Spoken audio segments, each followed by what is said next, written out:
Bienvenue, c'est l'heure des actus. Au sommaire, un rassemblement émouvant à la mémoire des déportés. Une journée atypique avec la médiation animale. Un rendez-vous convivial pour ces archéologues en herbe. Mais tout de suite, la réaction des Alsaciens face au tremblement de terre. Le toit du monde tremble. Le Népal est touché par un puissant séisme de magnitude 7,8 sur l'échelle de Richter et ses différentes répliques. Les autorités déplorent, pour l'instant, environ 5500 morts et de nombreux blessés. Certains membres d'Alsace-Népal sont de retour du pays depuis seulement quelques jours. D'autres ont pu partir après le premier séisme. Mercredi dernier, l'association s'est réunie exceptionnellement.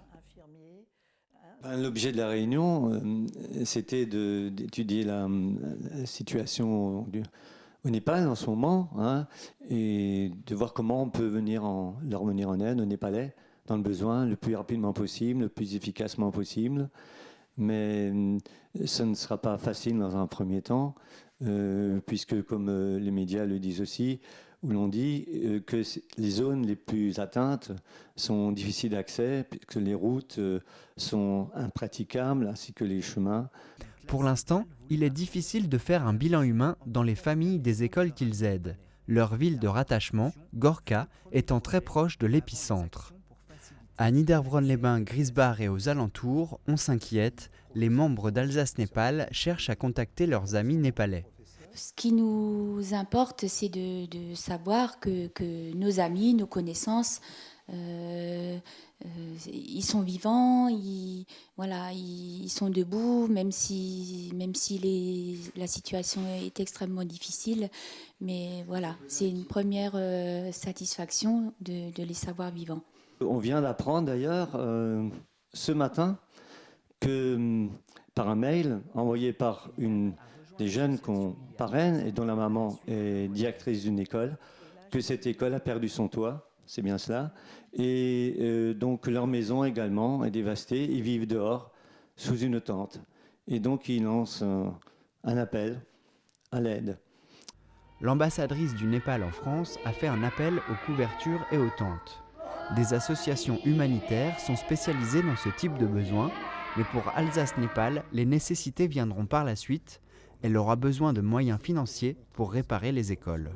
Donc nous faisons bien sûr un appel aux dons pour pouvoir, comme l'a dit Hubert, dans un deuxième temps, pouvoir reconstruire, donner une aide aux familles, reconstruire les écoles, soutenir la population qui est dans une situation dramatique.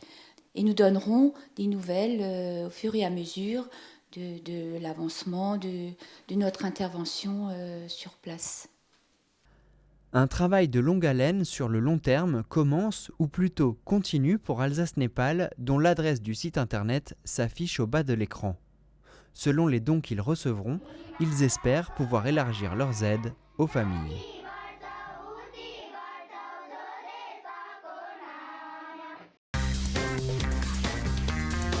Commémorée depuis 1954, la journée du souvenir des victimes de la déportation est célébrée le dernier dimanche d'avril, une date proche de la plupart des libérations des camps il y a 70 ans. La cérémonie est conjointe entre les villes de Niederbronn-les-Bains et Reichshofen.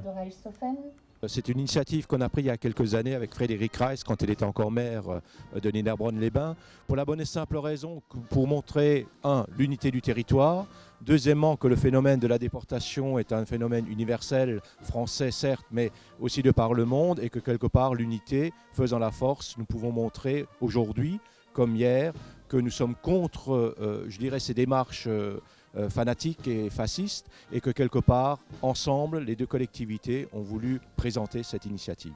Oui, tout à fait. Il nous semble important dans un temps où parfois nous ne sommes pas toujours rassemblés les uns avec les autres, que de pouvoir se retrouver pour commémorer ensemble le souvenir de ces personnes déportées et montrer que nous savons faire corps et nous rassembler pour nous souvenir d'elles et pour travailler à construire un avenir ensemble.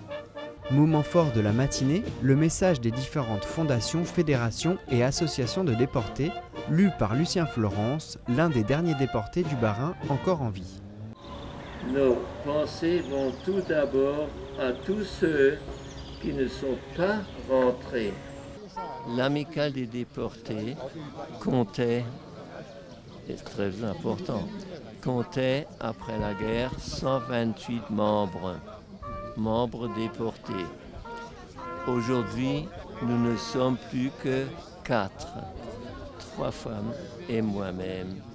Nous voulons dire notre attachement à la République et à l'unité nationale.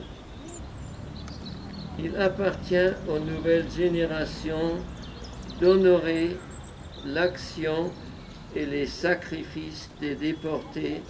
Ce message dénonce le racisme et la xénophobie. Un message qui se veut actuel. Lucien Florence ne se lasse pas de le répéter. C'est très extrêmement important. Ça l'a toujours été. Ça fait une quarantaine d'années que je fais porte-drapeau. Et durant ces 40 ans, l'après-midi, nous nous sommes toujours déplacés au Struthof. Le drapeau de l'amicale des déportés de Reichshofen était toujours au Struthof à la cérémonie de l'après-midi. La fatigue ne lui permet plus un tel déplacement. Pour souligner l'importance de cette journée, particulièrement en Alsace, le président de la République était au Struthof cet après-midi-là. Quel que soit le lieu, l'émotion est toujours présente lors de cette journée du souvenir de la déportation.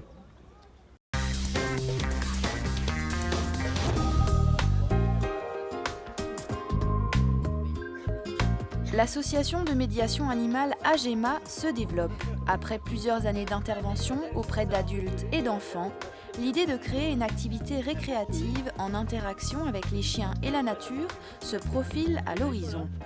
C'est à Mittesheim, sur le terrain de football, que Valérie et ses partenaires proposent une première approche thérapeutique avec des adultes handicapés mentaux du foyer Le Houblon de Haguenau. C'est une séance de médiation animale innovante, puisque là nous avons une séance qui va se pratiquer avec des chiens d'attelage et différentes races. Donc c'est pour que les personnes fragilisées, handicapées ou personnes âgées puissent profiter des activités de canirando, d'agility avec des chiens. Voilà. Spécialisé dans les chiens d'attelage et disposant du matériel adapté, Jonathan Knittel propose ses services à Valérie pour ce projet. Une collaboration qui a du chien. Je suis intervenant en médiation animale, tout comme Valérie Vogel. Et j'ai proposé mon projet justement de tout ce qui est attelage en chien de traîneau, canirando. Donc de là, elle était intéressée, elle m'a parlé de son projet et puis voilà, c'est pareil pour moi. Donc on s'est mis ensemble pour regrouper un peu le final, quoi. Il faut d'abord apprendre à se connaître, câlins, bisous, caresses sont de mise et petit à petit, le contact se crée. De pouvoir le maintenir, de créer un lien avec le chien et la personne, une estime de soi aussi, et puis le bien-être d'être avec un animal. Et surtout le jeu, tout se passe par le jeu. C'est ça qui est bien.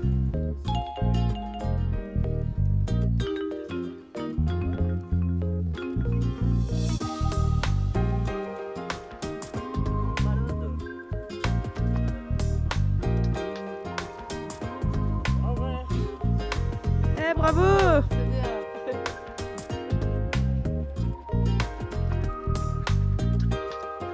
Satisfaits de cette première expérience, Valérie et Jonathan ont des projets encore plein la tête.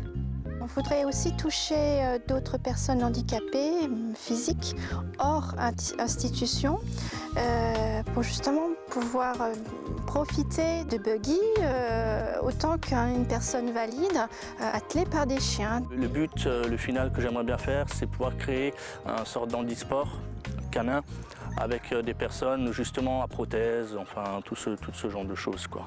Mais c'est un projet qui se fera au fur et à mesure. Voilà.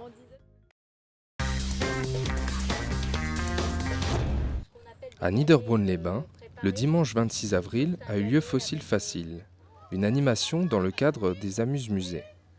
Durant cet après-midi, parents et enfants ont joué aux archéologues en herbe. En collaboration avec le Parc naturel régional des Vosges du Nord, Jean-Claude, responsable de la maison d'archéologie, a soigneusement préparé cette activité. C'était une initiation d'une part aux méthodes et aux techniques de fouilles archéologiques.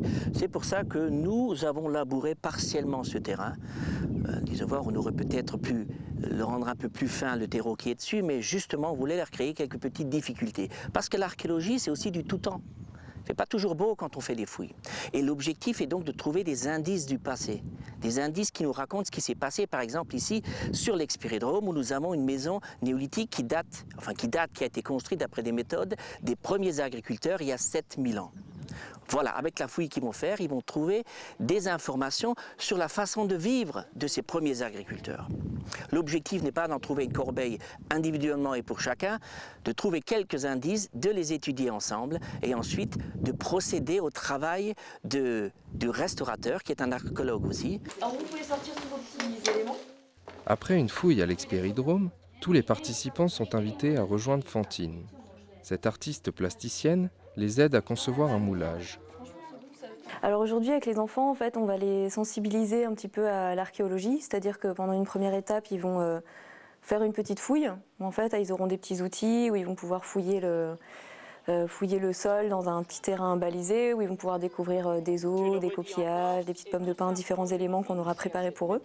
Et ensuite, après, ils vont venir avec moi et je vais leur apprendre à faire un moulage de plâtre pour garder comme une sorte de fossile en fait, pour qu'ils puissent ramener chez eux une empreinte de ce qu'ils ont pu trouver, comme un archéologue qui aurait fait une empreinte de l'objet qu'il aurait trouvé.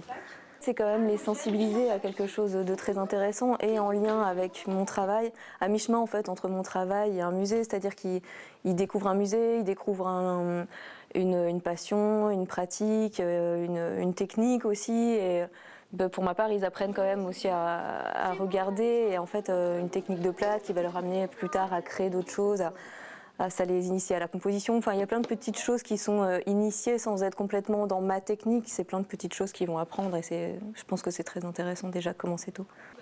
Cet événement a rassemblé pas moins de 60 enfants tout au long de l'après-midi. Chaque participant est reparti avec le moulage de ses trouvailles. La prochaine animation aura lieu le 10 mai au château de Fleckenstein.